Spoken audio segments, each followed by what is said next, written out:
പ്രത്യേകിച്ച് നിങ്ങളുടെ ഡിപ്പാർട്ട്മെന്റിലെ audit team എന്ന് പറഞ്ഞാൽ ഏറ്റവും കുഴപ്പം പിടിച്ച ഓഡിറ്റ് ടീം.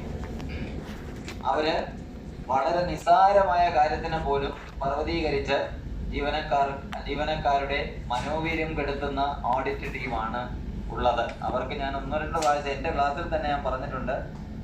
വളരെ മോശമായിട്ടുള്ള ഒരു കാഴ്ചപ്പാടോടുകൂടി ഒരു ഓഫീസിലും ഓഡിറ്റിന് പോകരുതെന്ന് ആ ഓഫീസിലെ ഓഡിറ്റേഴ്സിന്റെ ക്ലാസ്സിൽ തന്നെ ഞാൻ പറഞ്ഞിട്ടുണ്ട്. അപ്പൊ നമ്മുടെ കൂടെ ജോലി ചെയ്യുന്നവരാണ്, എല്ലാവരും സഹപ്രവർത്തകരാണ്. ആ ഡിപ്പാർട്ട്മെന്റിലുള്ളവരെ തെറ്റുകുറ്റങ്ങൾ കണ്ടു കഴിഞ്ഞാൽ അത് പറഞ്ഞ് മനസ്സിലാക്കി തിരുത്തിക്കൊണ്ടു പോകേണ്ടതാണ് ഓഡിറ്റേഴ്സിന്റെ ചുമതല, അല്ലാതെ കുറ്റം കണ്ടുപിടിക്കുന്ന സംവിധാനം അല്ല എന്ന്. അപ്പൊ ഞാൻ ഓഡിറ്റ് ആദ്യമേ പറയാറുണ്ട്, audit should not be a fault finding mechanism, it should be a corrective mechanism. ഈ കാഴ്ചപ്പാടോടുകൂടി ഓഡിറ്റ് ചെയ്യാത്തവർക്ക് സാധാരണഗതിയിൽ ഒരു ഓഫീസിൽ ചെയ്യുന്നതെല്ലാം കുറ്റമായിട്ട് തോന്നും. ഇനി നമ്മുടെയൊക്കെ ഡിപ്പാർട്ട്മെന്റിലുള്ള മറ്റൊരു പ്രശ്നം കൂടിയുണ്ട്. ഓഡിറ്റേഴ്സ് എന്ന് പറഞ്ഞ ആരെയും PSC അപ്പോയിന്റ് ചെയ്യുന്നില്ല. ഇന്നലെ വരെ ക്ലറിക്കൽ ജോബ് ചെയ്തിരുന്നവരാണ് നാളെ ഓഡിറ്റ് ടീമിൽ പോകുന്നത്. അപ്പൊ ഇന്നലെ വരെ ഒരു 10-15 കൊല്ലം അവരെന്തൊക്കെ അബദ്ധങ്ങൾ ചെയ്തിട്ടുണ്ടോ അതെല്ലാം അവരങ്ങ് പാടെ മറക്കും. എന്നിട്ട് ഏതെങ്കിലും തരത്തില് മറ്റുള്ളവന്റെ തലയിൽ ഇത് അടിച്ചേൽപ്പിക്കാൻ ശ്രമിക്കും. കാരണം അപ്പോഴവർക്ക് ഭയങ്കര അസഹിഷ്ണുത പറഞ്ഞു കഴിഞ്ഞാൽ ഒരിക്കലും അവർക്ക് അംഗീകരിക്കാൻ കഴിയാത്ത രീതിയിലായിരിക്കും അവർ ഒബ്ജക്ഷൻസ് എഴുതി വെക്കുന്നത്. അപ്പൊ ഞാൻ ഓഡിറ്റിന്റെ ക്ലാസ് പറഞ്ഞു പോകുമ്പോൾ ഞാൻ ബാക്കിയുള്ള കാര്യങ്ങൾ പറയാം. നിങ്ങൾക്ക് ICDS സൂപ്പർവൈസേഴ്സിന്റെ പല ബുദ്ധിമുട്ടുകളും എൻ്റെ ശ്രദ്ധയിൽപ്പെടുത്തിയിട്ടുണ്ട്. അപ്പൊ അതൊക്കെ തിരുത്തി കൊണ്ടുപോകാനും ഞാൻ എൻ്റെ പരമാവധി ശ്രമിച്ചിട്ടുണ്ട്. നിങ്ങളുടെയൊക്കെ ഡിപ്പാർട്ട്മെന്റിൽ ഇരിക്കുന്ന ഫൈനാൻസ് ഓഫീസേഴ്സ് എന്ന് പറയുന്ന മിക്കവാറും എൻ്റെ ശിഷ്യഗണങ്ങളാണ്. അപ്പൊ ഞാൻ എൻ്റെ കൂടെ അസിസ്റ്റന്റ് ആയിട്ടും അണ്ടർ സെക്രട്ടറി ആയിട്ടും ഒക്കെ വർക്ക് ചെയ്തിട്ടുള്ളവരാണ്.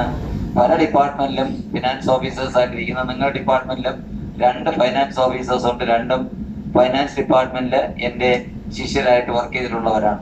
അപ്പൊ അവരോട് തന്നെ പറഞ്ഞിട്ടാണ് ഞാൻ ഓഡിറ്റേഴ്സിന് ഇങ്ങനെയുള്ള ഒബ്സർവേഷൻസ് എഴുതരുത് എന്ന് ഞാൻ നിർദ്ദേശം കൊടുത്തിട്ടുണ്ടെന്ന്. എന്ന് പറഞ്ഞാലും അവരാരും നന്നാവാൻ പോകുന്നില്ല. മനസ്സിലായല്ലോ? നമ്മളിനി എന്തൊക്കെ ഉപദേശങ്ങൾ കൊടുത്താലും, കാരണം നമ്മൾ പഠിച്ചു വന്ന അല്ലെങ്കിൽ നമ്മൾ ശീലിച്ചു വന്ന ആ സ്വഭാവത്തിൽ നിന്ന് അവർ ഒരല്പം പോലും പിന്നോട്ട് പോകില്ല.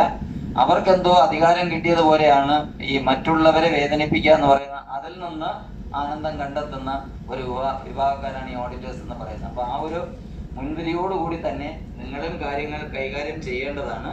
ഇപ്പൊ ഓഡിറ്റിൽ എന്തൊക്കെ ഒബ്സർവേഷൻസ് അവർ എഴുതാം, ഏതൊക്കെയാണ് നമുക്ക് ബുദ്ധിമുട്ടായി വരുന്നത്, അതെങ്ങനെ ഒഴിവാക്കാം എന്ന് കുറച്ച് ശ്രദ്ധയോടുകൂടി കാര്യങ്ങൾ കൈകാര്യം ചെയ്യണം എന്നതാണ് എനിക്ക് പറയാനുള്ളത്. ആരും മനഃപൂർവ്വം തെറ്റൊന്നും വരുത്തില്ല. വരുത്തോ? ഒരിക്കലും മനഃപൂർവ്വം തെറ്റ് വരുത്താറില്ല. കാരണം ഫൈനാൻഷ്യൽ കാര്യങ്ങളിൽ, അത് ധനപരമായ കാര്യങ്ങളിൽ നമ്മൾ ഏതെങ്കിലും വീഴ്ച വരുത്തുകയോ അതല്ലെന്നുണ്ടെങ്കിൽ നമ്മൾ ഓഫീസിൽ എഴുതി സൂക്ഷിക്കേണ്ടുന്ന രേഖകളിൽ അല്ലെങ്കിൽ റെക്കോർഡുകളിൽ എന്തെങ്കിലും ഇറഗുലാരിറ്റീസ് അല്ലെങ്കിൽ തെറ്റുകുറ്റങ്ങൾ വരുത്തണം എന്ന് വിചാരിച്ച് ആരും വർക്ക് ചെയ്യാറില്ല. അപ്പോൾ സ്വാഭാവികമായിട്ടും വന്നു പോകുന്നത് അറിവില്ലായ്മ കൊണ്ടാകാം, ചിലപ്പോൾ ഓവർസൈറ്റ് കൊണ്ട്, ഓഫീസിലെ മറ്റു പല കാര്യങ്ങൾക്കിടയിൽ ചിലപ്പോൾ ചില തെറ്റുകുറ്റങ്ങളൊക്കെ വന്നു പോകാം എന്നുള്ളതാണ്. ആ തെറ്റുകൾ വരാതിരിക്കാനാണ് നമ്മൾ ശ്രമിക്കേണ്ടത്. കാരണം അറിവില്ലായ്മ കൊണ്ട് തെറ്റ് വന്നാലും മനഃപൂർവ്വം തെറ്റ് വരുത്തിയാലും രണ്ടും ഒരേ കണ്ണുകൊണ്ട് തന്നെയാണ് നിയമം നോക്കുന്നത്. ചട്ടം അറിഞ്ഞുകൂടാ എന്ന് നമുക്ക് പറയാൻ കഴിയില്ല. നമ്മൾ ചട്ടം അറിഞ്ഞിരിക്കണം, എല്ലാ ചട്ടങ്ങളും അറിഞ്ഞിരിക്കണം. എല്ലാ ചട്ടവും പഠിച്ചുകൊണ്ട് ആർക്കും ജോലി ചെയ്യാൻ കഴിയില്ല. അപ്പോൾ തെറ്റ് വരാതിരിക്കാൻ പരമാവധി ശ്രമിക്കുക. തെറ്റുകൾ വന്നു പോകാൻ സാധ്യതയുള്ള കാര്യങ്ങളെ കുറിച്ച് നിങ്ങളുടെ ഓഫീസിലെ അല്ലെങ്കിൽ സീനിയേഴ്സ് ആയിട്ടുള്ള പല ആൾക്കാരും കാണും. അവരെ ഒന്ന് കോൺടാക്ട് ചെയ്യുക. നിങ്ങൾക്ക് മുമ്പേ എക്സ്പീരിയൻസ് ഉള്ള ആൾക്കാർ തന്നെ ഉണ്ടാവും. അവരിൽ നിന്ന് കാര്യങ്ങൾ മനസ്സിലാക്കിയിട്ട് തെറ്റ് വരാതെ മുമ്പോട്ട് പോകാൻ ശ്രമിച്ചാൽ അധികം ഓഡിറ്റ് ഒബ്ജക്ഷൻസ് ഇല്ലാതെ നമുക്ക് കഴിഞ്ഞു പോകാം. ഇനി ഓഡിറ്റ് ഒബ്ജക്ഷൻ വന്നു കഴിഞ്ഞാൽ അതിന് വളരെ വ്യക്തമായ മറുപടിയും നൽകണം. എന്ത് പരാമർശമാണ് അവർ നടത്തുന്നത്, അതിന് വ്യക്തമായിട്ടുള്ള മറുപടി കൊടുക്കണം.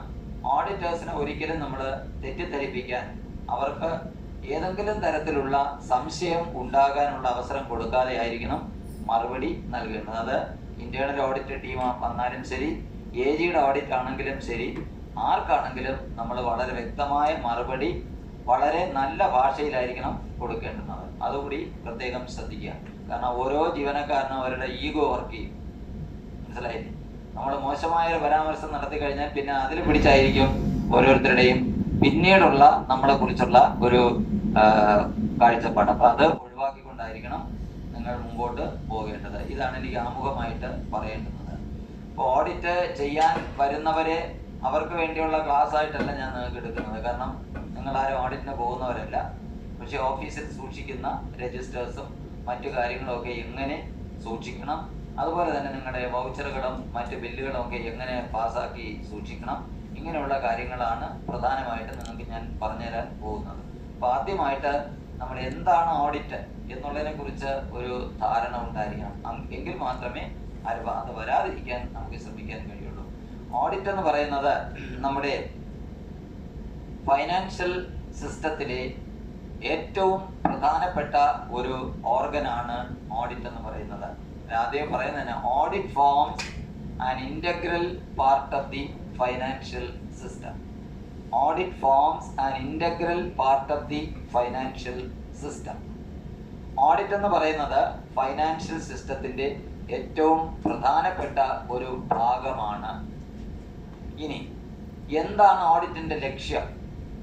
നിങ്ങൾക്ക് അലോട്ട്മെന്റ് അല്ലേ കിട്ടുന്നത്.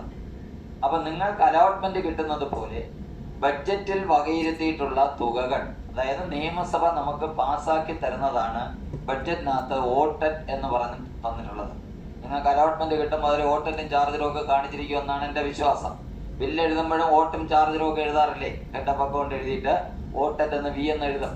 അപ്പൊ ഇത്തരത്തിൽ നിയമസഭ നമുക്ക് പാസ്സാക്കി തന്നിട്ടുള്ള അല്ലെങ്കിൽ നിങ്ങൾക്ക് അലോട്ട്മെന്റ് ആയിട്ട് കിട്ടുന്ന തുക ചെലവഴിക്കുമ്പോൾ അത്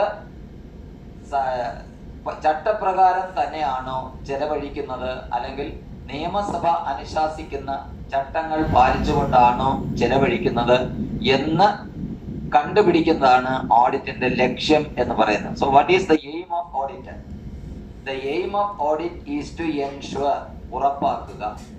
the aim of audit is to ensure whether the funds voted by the legislature, whether the funds voted by the legislature have been utilized for the intended